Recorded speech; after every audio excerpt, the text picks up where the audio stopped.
এই যে গাছটি আপনারা দেখছেন, এই গাছটি আপনারা সচরাচর পথের ধারে এইভাবেই দেখতে থাকবেন। এটা হলো দ্রোণ পুষ্প, আবার একে চাইনিজ মাদার হোয়াট এই গাছ এই নামেও ডাকা হয়। তো জানেন কি, এই গাছ কিন্তু আমাদের কাছে বিশেষ উপকারী। আর এই গাছে যে বেগুনি রঙের ফুলটা হয়, এই ফুলটা মধু হয়, খুব মিষ্টি। এই গাছটি পথের ধারে এত অবহেলায় পড়ে থাকলেও এটি কিন্তু ভেষজ গুণে সমৃদ্ধ একটি গাছ। বিশেষ করে এটি জ্বরনাশক এবং মেয়েদের মাসিক ঋতুর অনিয়মিত যদি হয়ে থাকে তো এই গাছ কিন্তু সেক্ষেত্রে ভেষজ একটা গুণ রাখে। তা দেখলেন তো পথের ধারে অবহেলায় পড়ে থাকা এই গাছটির কত গুণ।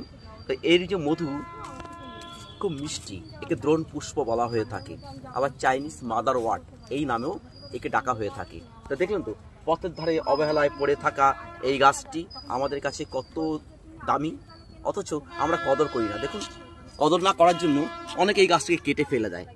তো ধন্যবাদ বন্ধুরা, ভালো থাকবেন, সুস্থ থাকবেন। আর আমার সামনে এই যে গাছটি দেখতে পাচ্ছেন, এটি কিন্তু একটা ক্ষতিকর গাছ, এটা প্যান্থেনিয়াম বলা হয়। এই গাছ থাকলে অবশ্যই উপরে ফেলে দেবেন, এর কোনো গুণ নেই। তো এটার কোনো গুণ আছে, এটা সমৃদ্ধ একটি গাছ। ধন্যবাদ, ভালো থাকবেন, সুস্থ থাকবেন।